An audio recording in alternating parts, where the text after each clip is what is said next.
Welcome to our session on emotional first aid and collective well-being. Hi everyone, and thank you for being here. Before we move into today's session, I want to speak to why emotional and mental well-being, and specifically mental health care, is so essential to our work. As defenders, we stand on the front lines of crisis, systemic injustice, and collective trauma. We are exposed not only to the physical dangers of our work, but also to its psychological, emotional, and spiritual toll.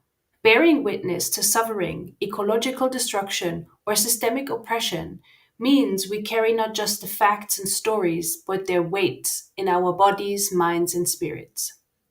If our well being is overlooked, we risk exhaustion, burnout, and trauma, making it harder to sustain the long term work that climate justice and social justice demand. Holistic wellness reminds us that we are whole beings. The body, mind, and spirit are interconnected. And mental health care, when politicized and rooted in solidarity, becomes more than self preservation. It becomes a strategy for sustaining movements, building networks of care, and cultivating collective hope. As we begin, I invite you to take a moment to do a quick grounding exercise. You may close your eyes or soften your gaze. Pay attention to your body and your breathing. To not necessarily change anything, but to simply notice. Do you notice any warmth in your body, any ache or tingling sensation? Try not to cast judgment about how your body is showing up. Simply notice. You can even pause this recording to take a moment to be with your body, or you can slowly make your way back to this moment. Before we dive right into the topic of emotional first aid and collective care, we want to take some moments to understand the psychosocial risks that are specific to our work as activists and human rights defenders. We begin by addressing some key terms. First, we start with stress. Stress is a state of mental, physical, emotional, or relational strain resulting from demanding or distressing circumstances. In the experience of stress, it's important to note the difference between healthy or helpful stress, where this type of stress helps us stimulate or arouse a person to avoid or manage a risky or dangerous situation, whereas chronic stress is a prolonged state of stress without or very limited resources of care. The next topic is burnout. Burnout is a state of physical, emotional, and mental exhaustion caused by prolonged stress and overwork, particularly common among those dedicated to causes. Persistent stress and exhaustion without adequate coping mechanisms can lead to burnout, reducing an activist's ability to contribute to their causes effectively. Burnout comes in the forms of decreased focus, decreased energy, or decreased overall effectiveness in our activism efforts. Experiences of burnout and depression can overlap. This is why we refer to the experience of depression as depressed. It means being pressed down by heaviness, by gravity, or by something larger than ourselves. Burnout may also result in compassion fatigue, which is an experience of emotional withdrawal or desensitization. Trauma is the impact after a deeply distressing or disturbing experience, which can be caused by exposure to severe events or chronic exposure to stressful situations. Think of trauma as the echo, the aftermath of a physical, mental, emotional, or spiritual injury. We often hear the word trauma in negative or pathological terms, but it's more complex than that. Trauma can be understood as the body's self protective effect after being hurt, its way of saying, "No more, I refuse to let that happen to me again."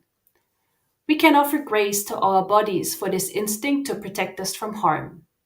At the same time, it's important to acknowledge that sometimes the danger or risk is no longer present, and yet the hypervigilance or self protective response remains, getting in the way of living fully.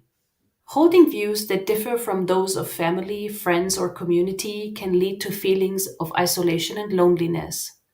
This can frequently happen when someone is experiencing burnout or compassion fatigue.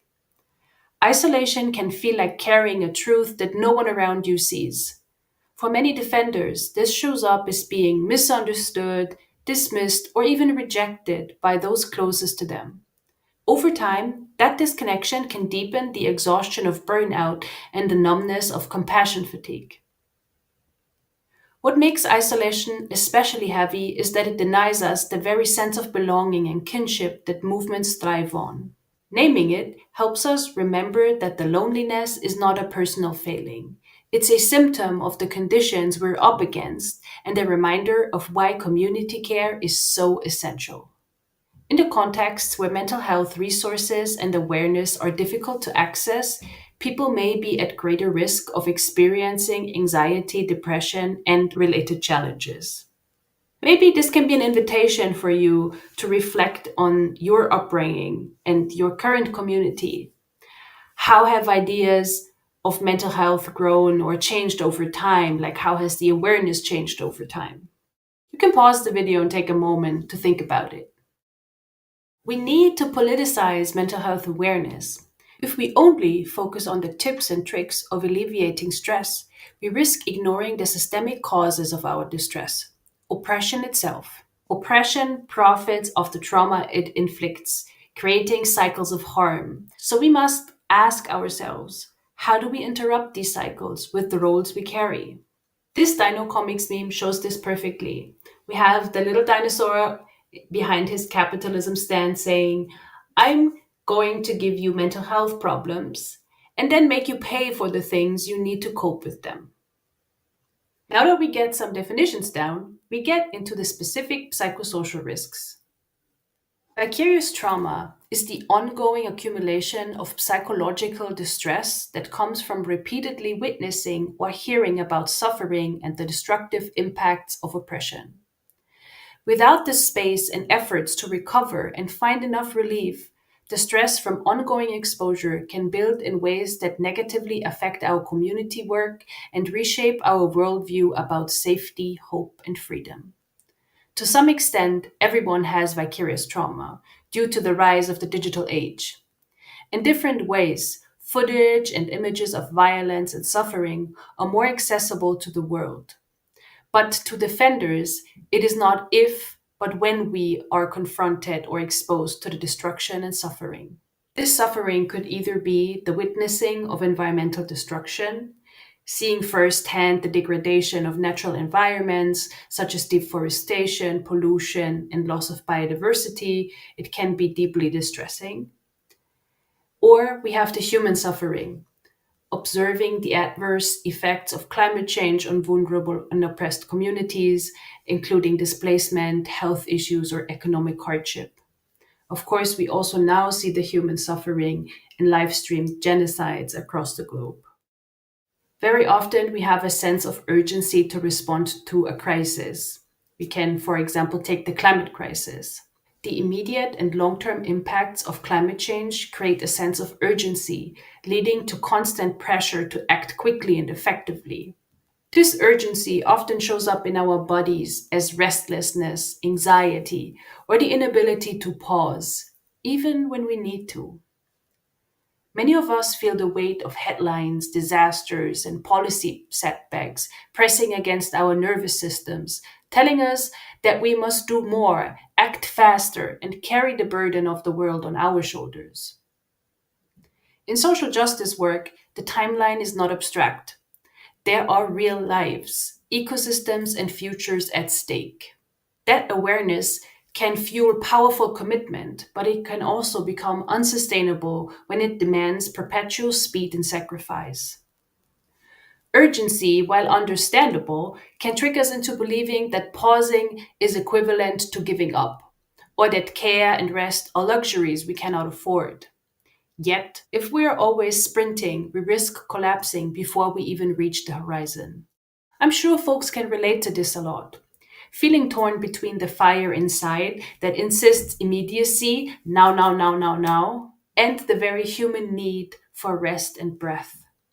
Shortly, we'll talk about how to negotiate with your ideas and bodily responses around urgency, how to honor that fire without letting it consume us, and how to transform urgency into sustainable rhythms of resistance. Another topic that defenders and activists are struggling with is the weight of long term struggle. Unlike projects with clear endpoints, social justice campaigns often demand sustained efforts across extended periods. Without adequate care and acknowledgement of this long term commitment, with its inevitable disappointments and challenges, such efforts can contribute to chronic stress and fatigue. Long term campaigns are both necessary and expected, especially since the forces that we are up against were also established over long periods of time. It is significant to name the reality of our commitments, which means recognizing that long term change often unfolds over a long period of time, and sometimes in ways that we may never fully witness ourselves. Holding this truth allows us to pace our energy, manage our expectations, honor the labor of those before us, and to see our work as a part of a continuum rather than a sprint. Many social justice initiatives operate with limited financial resources, making it difficult to sustain long term efforts. Resources don't only involve financial ones, they include access to information, to knowledge about systems, legislation, policy, and networks of solidarity. When these are scarce, movements can feel under equipped or isolated, even while carrying enormous responsibility already. Naming these constraints help us to recognize that the challenges we face are not due to our individual shortcomings, but systemic scarcity created by the very structures we are resisting. Activists and defenders often need to navigate complex regulatory environments and legal challenges, which can be time consuming and very frustrating. On top of that, institutions and governments are often vast and deeply entrenched. Engaging them can feel like pushing against an immovable wall. This can feed into a sense of hopelessness that no matter how hard we try, meaningful change is always out of reach. And this leads to the next topic, which is the stress policy advocacy. Engaging in policy advocacy requires a significant amount of time, effort, and expertise, adding to the workload and stress levels of activists and defenders.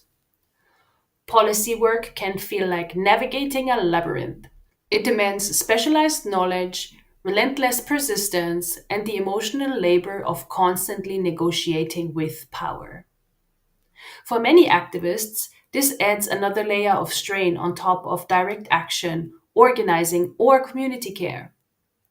The stress is not only in the technical details, but also in the holding the tension between incremental wins and the larger vision of justice we long for.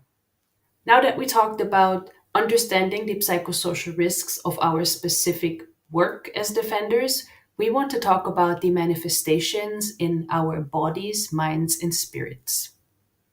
Let's talk about the manifestations of vicarious trauma.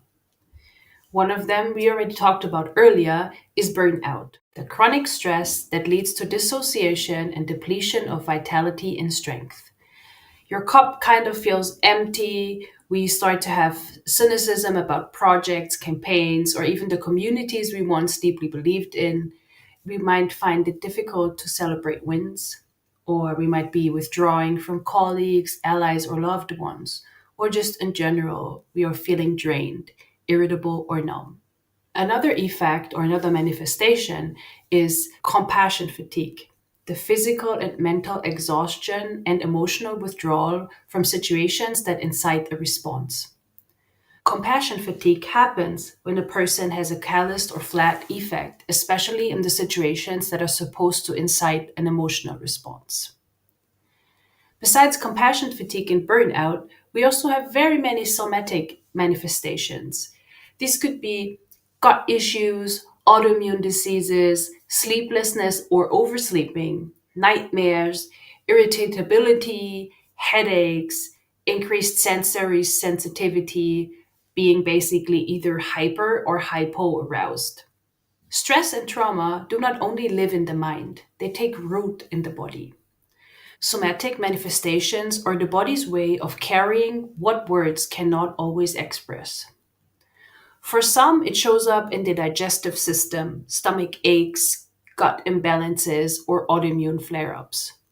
For others, it appears in disrupted sleep cycles, either insomnia that keeps the body on high alert, or excessive sleeping as the body's attempt to shut down and recover.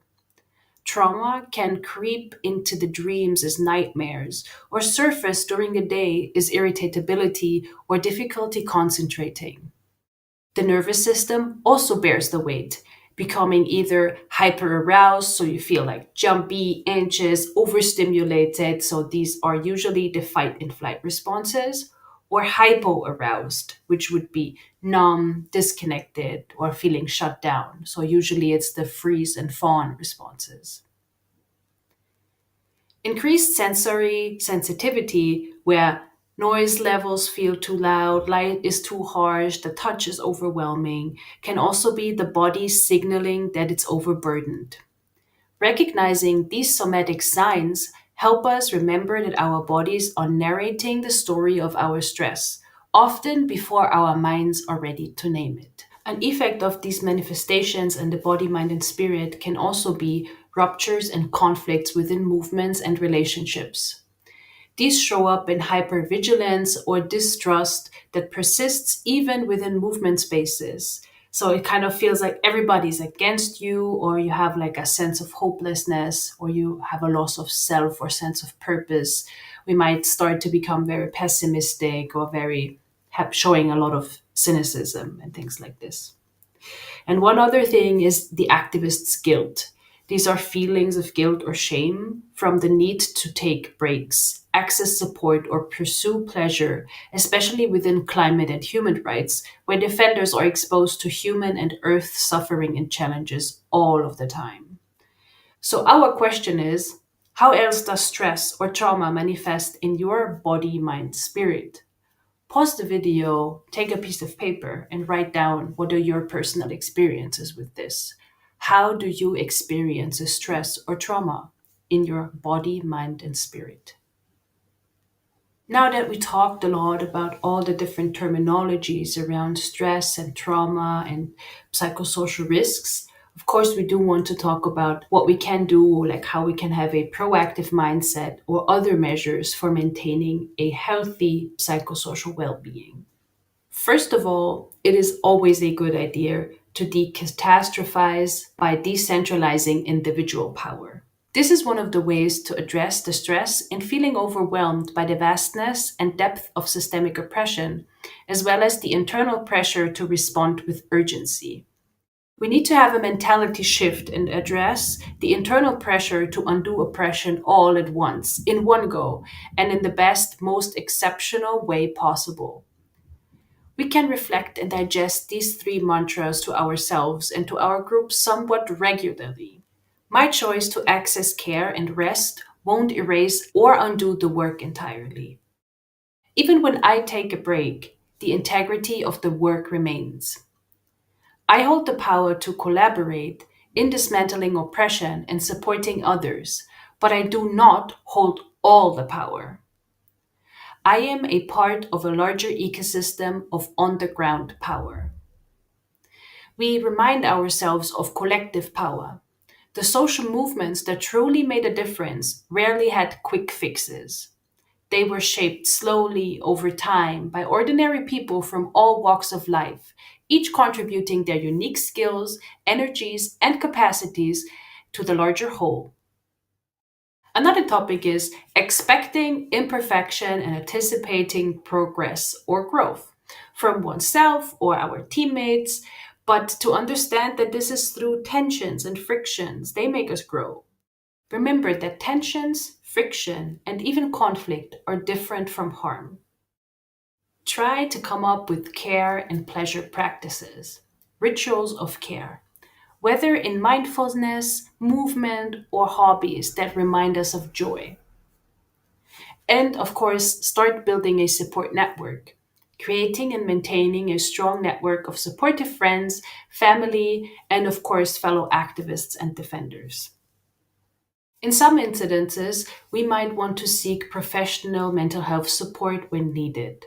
If this feels necessary, may you find a therapist or counselor who has an intersectional approach to therapy or somebody who understands the impact of systems in your mental well being. And lastly, another thing is to oscillate between activism and personal life. Establishing an inner understanding that you are more than an activist, as well as an agreement or permission to vacillate between your activism work and your personal life to prevent a possible loss of self.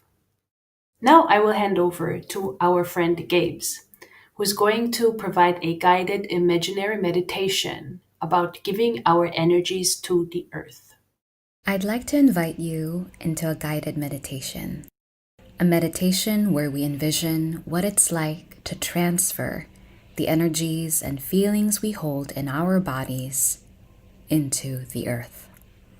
I know this might stir some hesitation, given how much the earth has already absorbed and continues to absorb so much suffering and pain in our time. And yet, the earth has witnessed endless cycles of life and death and has carried and survived pivotal shifts in our history and has outlived vast and countless catastrophes. Mother Earth will very likely outlive our species, as she has already outlived many before us. So what would it be like to trust that the earth is capable of holding you, your trauma, your distress, your feelings of hopelessness, grief, or exhaustion? To trust that just as she has always turned refuse, decay, and even death into life-giving minerals, the earth can also transform your stress, burnout, and trauma into nourishment. The earth is reliable in this way. When you are ready to participate in this guided meditation, find a position where you can be both comfortable and alert at the same time. You may pause this video for a moment to prepare, or return to this segment later when you're in a place that feels right for you. As you settle into that balance of comfort and alertness, begin by simply noticing your body. Without changing anything, notice what your body feels and holds. Notice your breathing. Observe whether each inhale and exhale is deep or shallow. Notice its rhythm. Again, without changing anything, just observe. Now bring your awareness to the sensations in your body. Acknowledge any areas that feel tingly, achy, or tense. Notice the temperature of your body. Do you feel warm or cool or something in between? Without judgment, simply notice what is present. Now gently focus on the parts of your body where you tend to feel stress, pain, fear, or even guilt and shame. Bring attention to the places that seem to hold these energies the most. For some, these sensations live in the belly. For others, they settle in the shoulders or the lower back. For some, they manifest as migraines or dizziness, held in the head, in the temples, or behind the eyes. Without judgment, simply notice the parts of your body that hold stress, pain, fear, guilt, or shame. Just notice. Now, I'd like you to imagine that these feelings and energies take on a shape or color. If your feelings of distress had form, what might they look like?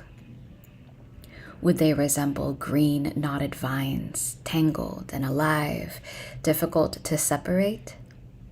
Or perhaps a tight yellow spiral, spinning and spinning until it blurs into itself? Maybe a slow moving gray fog, heavy but shapeless, hovering gently over your body. Take your time to imagine how your feelings and energies of distress appear to you. Let them reveal themselves without rush or judgment.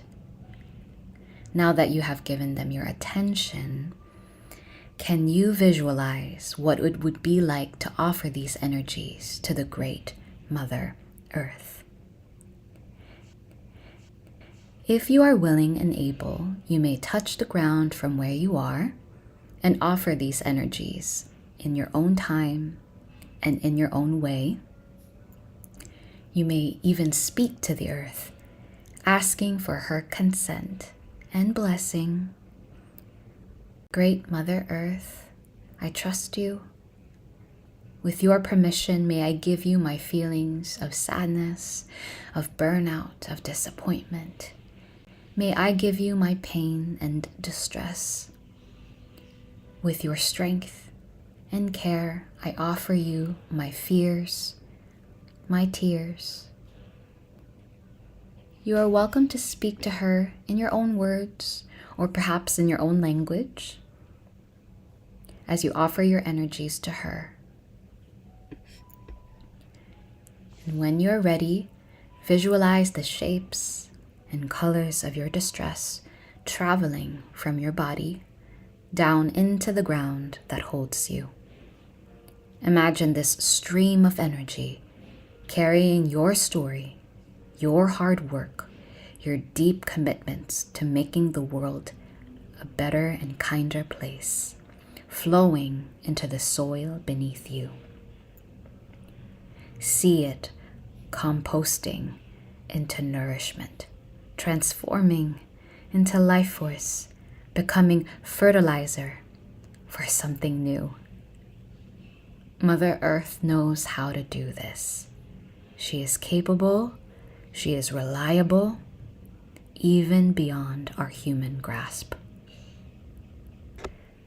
And when you're ready, and after you've given these energies to the earth and allowed her to transmute these energies into life force, you may slowly and gently return to the room.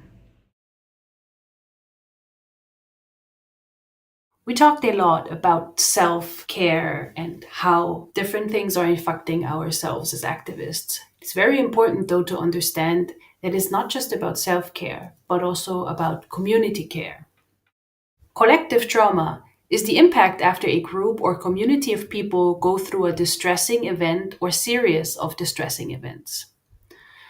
Dr. Salzman at the Tulane University School of Social Work describes collective trauma as an event or series of events that shatters the experience of safety for a group or groups or of people in general. These events are different from other forms of traumatic events because their collective nature. That is, these events are shared experiences that alter the narrative and psyche of a group or community. Collective trauma shapes how communities see themselves, how they tell their stories, and how they imagine their futures.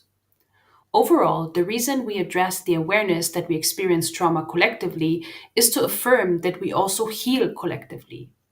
When trauma is shared, so too can resilience be shared. Through body awareness and collective care, healing becomes not just possible, but a form of resistance, a way of saying that even in the face of harm, we choose to restore safety, dignity, and belonging together. Now, we would like to talk about the foundations of emotional first aid and what that actually means. What is emotional first aid? It is a set of practices and tools that address emotional injuries and distress as they occur, similarly to how physical first aid treats bodily injuries right away. Emotional injuries are not visible, they reside underneath our skin. For some of us, it's even easy to hide or ignore these emotional stress and wounds for the sake of our work.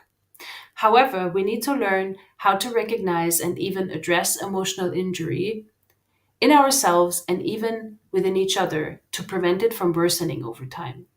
But how do we do that? How can we learn to address this emotional injury or even to recognize it? We start with locating the pain.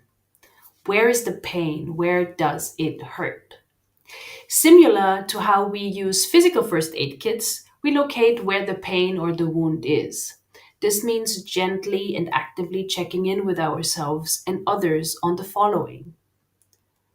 Check in with the breath. Pay attention to the rhythm or the depth of breathing. A lot of information can be drawn from our breathing. Assess your center and posture. Feel where your body is supported, which part of your body holds most of your weight. Sense if your spine is curving or leaning. Is your chest collapsed? Are your shoulders lifted with tension? Or can they drop with an exhale? Can the jaw soften? Can the belly loosen? Here you pay attention to gravity, weight, and balance. Then we also want to observe sensation, including temperature. Notice warmth, coolness, tingling, air on the skin, the warmth of the hands, or even the difference between body temperature and the room's air. It's important to recognize these bodily experiences without casting judgment. Try to resist thinking, I shouldn't be feeling like this. I should be feeling more calm about this situation. I need to get rid of all of these feelings. Like, do not resist thinking like this. Only experience. Checking in with breath, center, and sensation invites a whole body check in, and it can help trace where the pain is. Is there pain in the chest, belly, shoulders, or head? We attend to them accordingly. After we located the pain, we also want to notice dissociation. Why am I departing? And where am I going? If we notice ourselves dissociating, we can practice a sensorial check in. In that moment, ask, what do I see? What smells do I notice? What do I hear? What texture am I touching or feeling? What is the taste in my mouth? These questions signal to our bodies that we are in the present moment, that we are here right now, and not being pulled back into the time of injury, pain, or harm. In bringing us back to the present, we can also shift our sensorial reality. We might taste a different piece of candy with a strong sweet or sour flavor, or splash cold water on our faces. Stretch your limbs, do a few jumping jacks, or even let your body shake. That way, you remind your nervous system that you are safe in this moment, reorienting yourself to here and now rather than remaining caught in the echoes of past harm. In understanding dissociation, it is also important to discern whether dissociation might be needed in a particular moment. From a trauma informed perspective, dissociation can be seen as a gift of grace. Because if we were fully present all the time, we might not be able to survive. With care and intention, we can identify or intuit when it may actually be helpful to zone out briefly and acknowledge that stepping away for a short while can enhance our capacity to return to the present. In this practice, you might choose to listen to a song or step outside or even just take a quick nap. You can also ask a friend or somebody in your team to co regulate with you, which now leads us to the community care templates. Perhaps many of us do not have direct experiences that model direct communication as a form of collective care. Getting acquainted with examples may help address stress or needs. It helps to start somewhere. Consider the following scripts as templates to work with or build from instead of rigid scripts. Please consider cultural context and the role of language as well. Here is an example of a body check in. I'm noticing I'm getting a bit overwhelmed, lightheaded. Would it be okay if I step out for a few minutes to breathe and then come back? Another one that names and shares the stress. I'd like to name that I'm carrying some heaviness right now, and it might show up in how I participate today or this week, but I'm still here with you. We also sometimes need to address human limits and capacity. So you could say something like, I want to stay present in the discussion or project, but I'm reaching my limit for today. Could we pause here and continue tomorrow? Here's also a template that's asking for support. I'm having a hard time processing this. Would someone be open to checking in with me after this meeting? Even a short conversation would mean a lot. And of course, sometimes we want to be offering care to others. So you could say something like, I noticed you've been quiet for a while. Would you like a moment to share how you're feeling? If not, that's okay too. Ultimately, I hope that your teams experience moments of co regulation. This is the quiet and powerful act of allowing our bodies to find steadiness with each other through breath, tone of voice, eye contact, or even silence. It reminds us that regulation does not have to be carried alone. Our nervous systems are designed to respond to one another. In community, continue to process the traumatic event in the ways that make sense to you, whether this happens verbally through conversations, storytelling, or song, or non-verbally through movement, ritual, or simply being in shared spaces. It is significant to witness and to be witnessed in the face of collective trauma. Healing is not about erasing the wound, but about weaving connection around it so that no one carries the weight alone. We would also like to introduce two other practices for building resilience as a community with you. One of them is called a listening cycle. Listening cycles are a specific type of cycles designed to help people process an event or issue that poses a challenge or harm to their communities or has impacted people in a significant way. They are voluntary, community oriented forums aimed at providing an equitable opportunity for all attendees to have a voice. They have roots in indigenous cultures and are meant for creating a space for expressing, listening, processing, and community building. If you plan to organize a listening cycle, the first action is to clarify the purpose of the listening circle, explain the rules to everyone, and create some questions to guide the conversation. Setting a timer is also quite important to make sure everyone is able to share. Start with a check in round where each participant shares their name and a brief statement about how they are feeling or what they are hoping to get out from that circle. Then you can start the first round in which each person takes a turn to share without interruptions. The other ones can listen, but aren't allowed to give any input nor make any comments. End with a closing round where participants can share final thoughts, reflections, or feelings. Sometimes we might want to have a more closed form of a listening circle, which is something called a listening exchange. Listening exchanges are structured conversations where two or more individuals take turns listening to each other with full attention and empathy. These exchanges are designed to create a supportive environment where participants can express their thoughts, feelings, and experiences without interruption or judgment. The listening circle exchanges are usually made by only two people. To create a meaningful listening exchange, start by defining the purpose of the interaction. Are you aiming to improve communication, resolve a conflict, or want to create a deeper connection? Clearly outline this goal to set the stage for the process. Inform participants about the purpose of the exchange and the importance of confidentiality to build trust and openness. Before beginning, establish ground rules to ensure everybody's comfort and respect.